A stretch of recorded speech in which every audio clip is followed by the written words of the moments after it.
What is a narcissist afraid of? What are some of the fears that a narcissist actually has? Today I want to be able to share with you 4 different fears that a narcissist has. And we're going off of some notes that I've taken from the book, The Narcissist in Your Life by Julie Hall. So check that out. So if you guys don't know who I am, my name is Ben Taylor. I run Raw Motivations, and I'm a self-aware narcissist that's on this channel, Instagram, Facebook, TikTok, to promote awareness about what narcissism is, growth, healing, and change. To try to be able to provide that for people that are getting out of these narcissistic abusive relationships that don't understand what happened. The confusion, the frustration, the fog, in one sense, that's covering your eyes of where you don't know what's right, what's wrong, what's true, what's real, all these different type of things that's like flooding through your mind. With the fog that happens with narcissism, a lot of times it's that fear, obligation, and guilt that make you confused, make you want to go back, or get you stuck in a trauma bond where you're locked into that.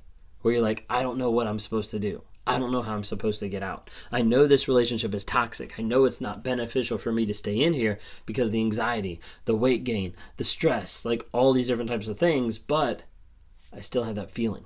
I still want to connect with this person. I still want to see them. I still want to hug them. I still want to interact with them. And you're like, why do I feel this way? Like, I feel crazy. You might be experiencing a trauma bond where you're stuck to that person based on hope, potential, or cognitive dissonance that's pulling you back to them. My job on here is to try to help educate you so you understand what it is, and then also work with people one-on-one to be able to break those ties so that you're no longer trauma bonded. You can implement the tools and systems that we teach here to be able to help you get healed, healthy, and whole as you move forward. And as you get through the detox phase where everything is like there's more peace in your life because you're not actively being abused, but it doesn't feel peaceful because you're still not interacting with that person, you're going through like a detox phase where you're going to have physical, mental, and emotional like symptoms of actually detoxing from this other person. And as you continue moving through that system, you get to the place where we start giving you clarity and vision and values of, hey, how do I set boundaries to not go back to this person? And how do I set boundaries so I don't get involved with another toxic person? And let's continue to move you forward in that growth. If that's something that you're interested in reaching out and talking, you can go to my website, rawmotivations.com. You can download our app, NARC, which is NARC, Narcissistic Abuse Recovery Community. You engage with people on there, record your truth, track your no contact, talk with people in the community, engage with the weekly exclusive lives that are inside the app or the monthly coaching calls that we have as well. We'd love to be able to have you a part of that community. So what is the narcissist actually afraid of? What are some of the narcissistic fears? So the 4 things I want to talk to you today. Number 1 is being exposed. You know, when you think about it, a narcissist is actually very insecure underneath. A lot of times people are like, no, they can't be insecure. They've got this giant ego. A lot of times that giant ego is just a fragile way to be able to guard the idea of having that insecurity. Like there's no aspect of there being any bit underneath that's like, okay, this is who I am. This is who I want to be able to share. Like, no, they don't want to be able to share that insecurity of what's actually going on. The thing behind it is they're often compelled to have the idea of like, hey, I am perfect. And you see that ego, you see that huge aspect that's driven among them where they want to be a certain way or they feel like they have to be. It's almost like a compulsion that I have to be perfect. So anything that's going to be out there that's going to expose me and say that I'm not perfect is not something that I can live with. It's not something that I can deal with on a day-to-day basis. Think of it like this way. For a narcissist, the idea of feeling ordinary or average or, normal in one sense, almost gives the idea to them that it equals like worthlessness. Like if I'm not special, if I'm not a high status, if I'm not someone who can associate with those type of people, if I'm not someone of that nature, stature, specialness in one sense, then, what am I? That's the concept of like, I feel worthless if I'm not special, if I'm not on a pedestal, if I'm not having someone praise me, if I'm not having someone adore me, if I'm not having someone give me that supply, then what am I? Well, I must be worthless because I'm not special. And oftentimes the narcissist is going to end up being threatened by having other people see their flaws. This is why a narcissist can't admit that they're wrong. Like they can't admit that something's actually going on, that they might not be right. And so they would rather die on the hill of self-righteousness of like, I am right, even though they know they're wrong, than they would actually admit or have someone else actually see their flaws. So number 1, the narcissist hates to be exposed. Number 2, Losing control. If you've been on my channel or seen my stuff, you know one of the big things I talk about a lot is narcissists want to be in control. In control of the other people, in control of the situation, and in control of their mask. Being in control of their image is one of the most important things for a narcissist, because if I can control what you see, then I can control what you do. I can control how you act. I can control how you respond. Because if I control your perception of me, the perception of the situation, then again, I have control over that. A lot of times you'll see with narcissists, they'll be incredible control freaks or micromanagers. I was actually looking back through some notes that I had on Evernote, and some stuff popped up with my time at Chick-fil-A. And it was about like it was a note from, like 12, 14 years ago kind of thing. And it was one of those exercises I was supposed to go around and supposed to ask different employees like what they see my leadership style, like what they see as far as me leading and things like that. And one of the things I noticed as I was like skimming through it, someone was like, yeah, you tend to be a micromanager. And I was like, I'd forgotten about that. But like that was my style early on until I started realizing like, hey, if I give a little bit more, then I can get a little bit more, like that whole thing. But anyways, so micromanaging. Very common. A narcissist wants to control, wants to micromanage, because in reality what they're doing is they're trying to control the situation to maintain their self-beliefs.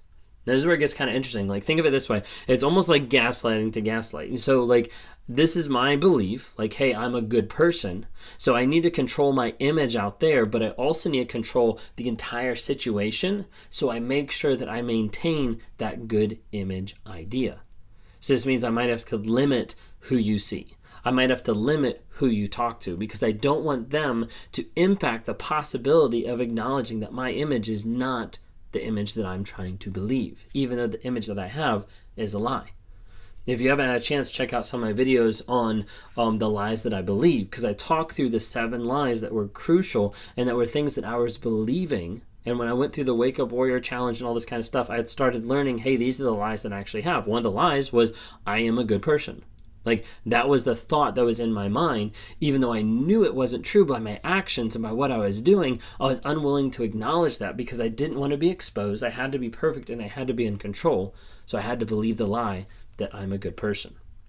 Anyways, number 3, being humiliated. The idea of the narcissist being humiliated is very huge because it accesses a giant aspect of vulnerability that the narcissist doesn't want to tap into. When you think of it like criticism, you ever tried to give criticism to your narc or to your toxic person? What that shows to them is all of a sudden I've lost face. I've lost my special status. I've become this regular person because I made a mistake, because I did something wrong, and they don't want to handle that. What happens when you humiliate a narcissist is it stirs up the idea of vulnerability. Of like, you just exposed and you just brought up something that is like very vulnerable. And like vulnerability and honesty are 2 things that a narcissist does not want to participate in. When you engage in the aspect of humiliating a narcissist, or they're humiliated by the criticism or what someone communicates or how people respond to them or things like that, it automatically gives the idea of rejection and shame.